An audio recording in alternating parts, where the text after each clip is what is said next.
Welcome, ladies and gentlemen, to the best guide for the best physical weapon in one's human. Hi, I'm Mon, and in this video, we're gonna dive into how to build the Kumawink Bounce SMG. But before we dive into its weapon features, comment down below which guide you'd like to see next. And now, let's start with the weapon feature overview. So 25% chance to trigger an AoE bounce, hitting up to 3 targets. If you don't know what bounce is, it is a special ammo effect where a bounce bullet will bounce to hit a random enemy within 15 meters radius of your main enemy, then bounce again. Each bounce deals damage equal to 40% of your attack percent. If no target is available, then the bounce bullet will bounce off the environment. This ammo effect is non-elemental, and the bounce bullet can crit, strike weak spots, and will decay with distance. Now that we know what bounce is, let's come back to the weapon features. Now, a caveat to the first feature is that if there isn't any enemies surrounding the one you're shooting at, then triggering bounce will only spawn one bounce bullet. So you have to make sure there are at least some enemies near the main target. If there aren't any, then it will impact the choice of key gear, which I'll go over later in the video. Then, bounce will always trigger a rebound on hit, dealing 100% of the bounce damage, but no further bounces occur after the rebound. So pretty much what this means is that every time you trigger bounce bullets, they can only bounce once, and they will always bounce back to the original target you were shooting at. This makes this weapon an amazing single target and AoE weapon, as it procs bounce bullets, which takes care of the AoE, and each bounce bullet will always bounce back to your original target, which takes care of the single target aspect. Then, after reloading, bounce trigger count +1 for 6 seconds, and this effect is removed after you switch weapons. And this is a very powerful weapon feature, as it means that for 6 seconds after reloading, each time you trigger bounce, it will spawn 2 bounce bullets per possible target instead of 1. This means that if there are 3 targets near your original target, you will proc bounce 6 times instead of 3 times. Now lastly, bounce damage +75%, which is a very big damage bonus. So now, you should know that this weapon is a physical weapon, meaning all of its damage relies on bullet damage. This means that the weapon blueprint stars are going to be very important for its damage, as weapon blueprint stars affect bullet damage. Moving on to accessories, I'm currently running the assault brake for the accuracy, the compact reflex sight for the stability, the tactical laser sight for even more accuracy, and lastly the weighted SMG mag for more magazine capacity to benefit from the bounce trigger count. Then, for the ammo, the best ammo types to use will be Smart AP ammo, Suppression AP ammo, and Penetration AP ammo, depending on the type of content that you're clearing. Of course, if you can't afford any of this, then the best one to use is going to be Tungsten AP ammo. Now, really quickly, before I move on to anything else, I would just like to announce that for the Kumawink, if you put a like on the video, I've prepared a spreadsheet for it. This spreadsheet will be in the video description, but this took a lot of time to make, so I'd really appreciate it if you like the video and subscribe to my channel if you haven't already. But anyway, let's move on to secondaries and melee weapons to use with the Kumawink. Moving over to secondary and melee weapons, starting with the secondary weapon, the best options are going to be Bingo and the recurve crossbow. Now, if you're only going to mark the enemy once, then you'll find better results with the crossbow, because it'll inflict the bullseye effect, which is 8% vulnerability for 12 seconds, and it'll also grant 15% crit rate against marked targets. Now, for this effect to work, you must hit a weak spot. And not only that, if you're going to mark multiple times, then you will find better results with Bingo. And the reason for this is because it can give up to 45% weak spot damage bonus, which is a lot. And after defeating an enemy with a weak spot hit, you'll also gain 15% attack. Another bonus about the Bingo is that after you switch to this weapon, the first hit is also guaranteed to trigger the bullseye. Now, for the weakest option, or for the option that you're going to want to use if the enemy does not have any weak spots, that will be the Wildfire for the 25% weapon damage bonus. Now here it does say when hitting a weak spot of marked enemies, attack +3% for 10 seconds, but this weapon feature does not carry over when you swap to the Kumawink. Then for the melee weapon, the best weapon to use is going to be the Kukri. The reason for this is because when you defeat a target with it, you'll gain 30% attack and 15% crit rate, which are insane buffs. And the easiest way to proc this effect is by using ice cubes, which are produced by the ice pot. And the way to proc this is, say this is my target right here. let's say I'm not even going to bother marking, I'm only going to destroy the ice cubes.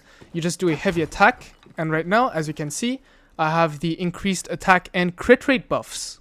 Moving on to Deviation, you have two options, the Zap Cam and the Lone Wolf, which both give the same amount of weapon damage bonus as long as they're the same level, and at max level, they will both give 43.2% weapon damage bonus. Now the first and best option usually will be Lone Wolf. The reason for this is because it can draw aggro by default, and the second reason is due to it having a lunar variant, which will permanently grant a 5% to 7.5% weapon damage bonus depending on your sanity. However, in scenarios where the Lone Wolf cannot physically reach enemies, you will want to use the Zap Cam. This is because if the Lone Wolf doesn't hit the enemy itself, it will not grant the big amount of weapon damage bonus. Now moving on to Calibration and Key gear, this time I have to put them both together because for this weapon, they go hand in hand. So for the best usual combo, you're going to want to use heavy style calibration with the Sharp Blade Pants. The Sharp Blade Pants key gear add 1 extra trigger count for bounce, meaning each time you trigger bounce, you'll create 2 bounce bullets instead of 1. This is an insanely strong effect, since if there are 3 enemies near your main target, then each time you trigger bounce, you're triggering 6 bounce bullets instead of 3. Now the reason why we want to pair this with heavy style calibration is so that you can fully make use of Kumawink's own bounce trigger count feature, which lasts for 6 seconds after a reload, because if you don't use heavy style calibration, you run out of bullets before these 6 seconds. So for instance, were we to use assault calibration with the Sharp Blade Pants, comparing it to heavy style calibration, after a while it will lose to heavy style, which is why we're using heavy style calibration with the Sharp Blade Pants. And you will find similar results if you use energy calibration as well. You will deal less damage with it over time. Now by the way, for all calibration options that I mentioned, you will want to use double crit rate as calibration substats since Kumawink is exclusively a crit weapon. Now you're not forced to make the second combo, this is more if you want to min-max your damage in certain cases, and so for the second combo, you will want to use assault style calibration with Tattoo Pants key gear. And this combo will only be better than the first when there aren't many targets near your main enemy. Now the Tattoo Pants make it so that bounce can hit allies, which means that bounce bullets can bounce to your Deviation, you, or even your portable turrets. This means that even if there's no enemy near your main target, you can still be able to generate 3 bounce bullets per proc instead of only 1. The reason why we want to use assault style calibration with the Tattoo Pants is because Tattoo Pants allow you to restore bullets at a 70% chance each time bounce hits allies, which counteracts the magazine capacity debuff from assault style. So you're pretty much just getting the free 20% attack bonus. And by the way, if you're wondering if you should use energy style with the Tattoo Pants, you shouldn't, as that will simply result in less damage compared to assault style. Now before I talk about gear set options, I just want to put out a reminder that if you wish to see more Once Human guides like this, then do consider liking the video, subscribing to my channel, and turning on the bell for notifications. And with that said, let's talk about the first gear set option. So the first and best gear set combo will be 3-piece Treacherous with 2 Lone Wolf pieces. The 2 Lone Wolf pieces will give magazine capacity and crit rate, whereas the 3-piece Treacherous will give 50% weapon damage bonus as long as you're below 70% HP and you're sitting at low sanity level. Now with this gear set combo, although you don't need to be at 0% sanity like this, which is indicated by this circular bar, it's still preferable to have 0% sanity due to extra damage from other sources.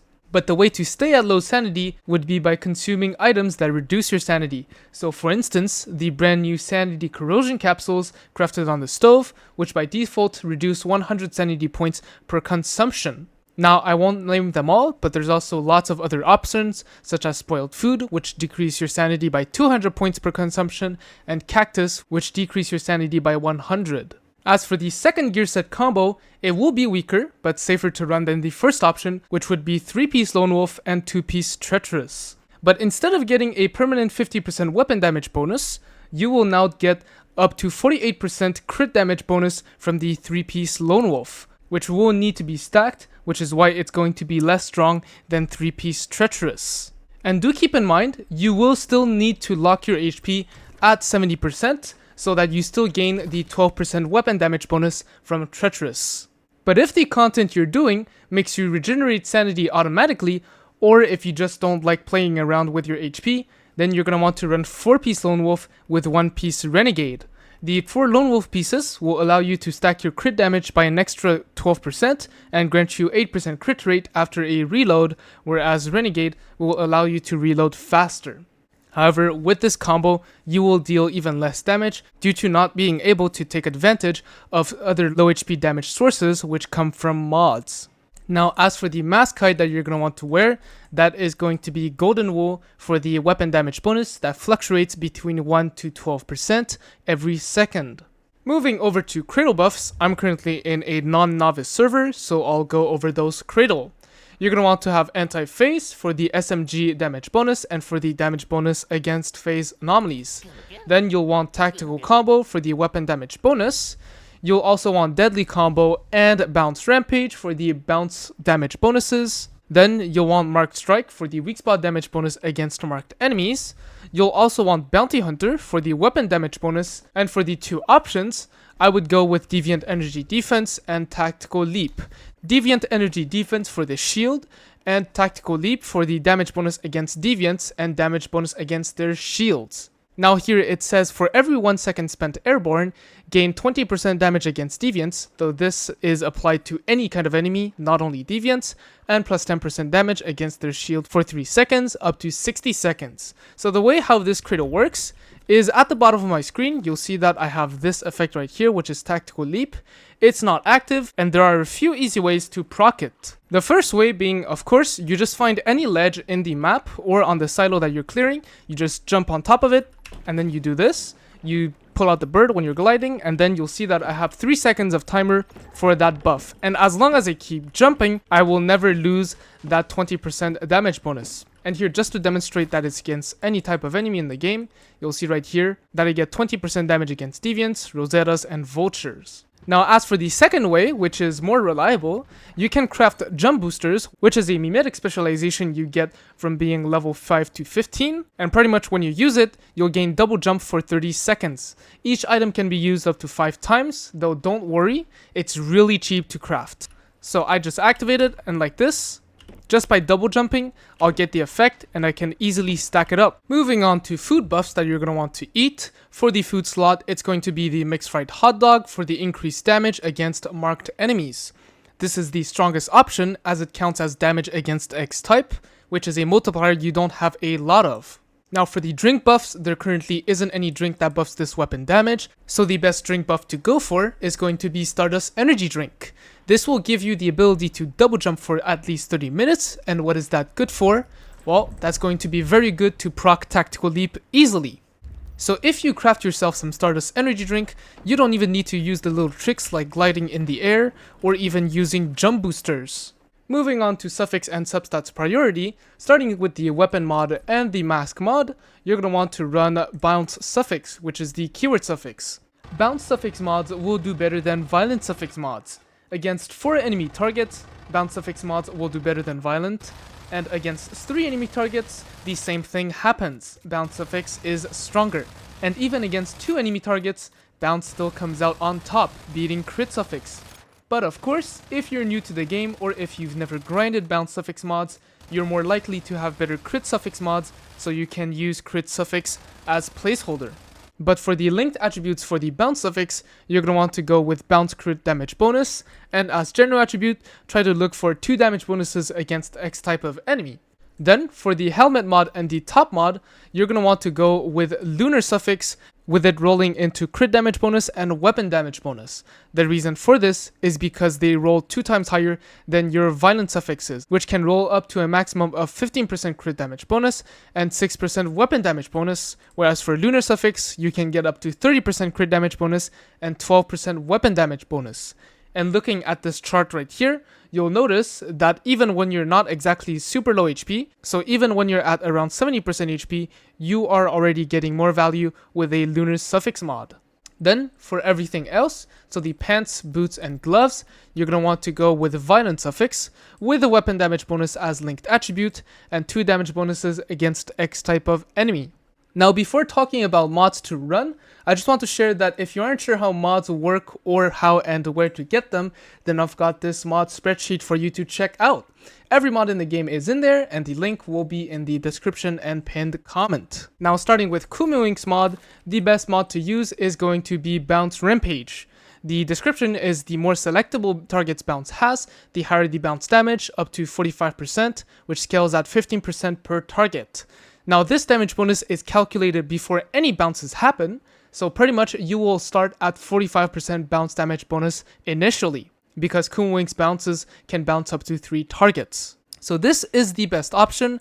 You might want to consider super bullets if your substats with super bullet are better, but according to my tests, Bounce Rampage is slightly better than super bullet, so if you're doing mod conversions, then go with Bounce Rampage. As for the other options, so multi-bounce, this is just a worse Bounce Rampage for Kumawink, because multi-bounce's effect is the more bounces, the higher the damage, but the problem with this is that Kumawink's bounces can only bounce 2 times, so you'll only get 15% bounce damage bonus. Then for Boomerang Bullet, it says that each time bounce is triggered, its trigger chance plus 2% based on the weapon's trigger chance, lasting for 5 seconds and stacking up to 10 times. However, this bonus is multiplicative with Kumawink's bounce trigger chance. This means that when you fully stack this mod's effect, you will only gain 5% bounce trigger chance. Then, for the Bullseye Weapon mod, you're going to want to go with Vulnerability Amplifier to add an extra 8% vulnerability to boost all of your damage even more. For the Melee mod, it doesn't really matter, you're only using the Kukri to destroy the ice cubes, but if you want to know what I'm running, I'm using Melee Amplifier. Moving on to the Helmet mod, you have essentially 2 choices. You have Momentum Up and Fateful Strike. Now, if the enemy, so the main enemy, does not have any weak spots, so for instance, the fridge in PSI silo, then you're going to want to use Fateful Strike for that boss because it does not have any weak spots. However, if the enemy does have weak spots, then you're going to want to go with Momentum Up for the 10% fire rate for the first 50% of the mag, and for the 30% weapon damage bonus for the latter. You wouldn't want to go with other options such as Precise Strike, because this is weak spot damage bonus, and sure, although it'll benefit your main bullet, your bounce bullets are not likely to strike weak spots, so you won't gain much from this mod. Then, for the Mask mod, you're going to want to use Precision Bounce, which is after triggering bounce 6 times, that bounce bullet gains 125 bounce damage bonus. So it's not on the 7th bounce where you get the bonus, it's on the 6th bounce. And the other reason why we want to use this mod is because, well, first of all, the Sharblade Pants add bounce trigger count plus 1, so this will diminish the counter needed by half, which means that you will only need to trigger bounce 3 times. And not only that, with the Kumawink, after you reload, you gain bounce trigger count plus 1 as well, which will reduce the counter by half once more, which means that each time you trigger bounce, the next time you trigger it, you will gain 125% damage bonus for your bounce bullet, which is really strong. Now, the other bounce option is Break Bounce, which is when a bullet hits an enemy above 50% HP, the bullet's final damage plus 25%. Now, the problem with this mod is that it only applies when the enemy is above 50% HP. So you lose the consistency that you have with Precision Bounce, which means that you don't really want to run this mod, just use Precision Bounce. Now, there is also Targeted Strike, which is 10% crit rate and 25% crit damage on marked enemies. However, with that mod, that would only be a burst option, and even then, it deals similar damage compared to Precision Bounce on the first magazine, then its damage starts falling after that first mag. So really the best option here is Precision Bounce. Then moving on to the Gloves mod, you have 2 options. You have Crit Boost, which is 15% crit rate, and you have Crit Amplifier, which is 10% crit rate and 15% crit damage. Now, due to the lack of crit rate that the Kumawink has access to, you're going to want to run Crit Boost. But of course, if your Crit Amplifier's substats are much better than your Crit Boost substats, then go ahead and use Crit Amplifier. Moving on to the Shoe mod, if you're running the low HP playstyle, then you're going to want to use Rush Hour, because it's every 10% HP loss grants 4% weapon damage bonus, and with the low HP preset, you are permanently under 50% HP, so you will always at least gain 24% weapon damage bonus.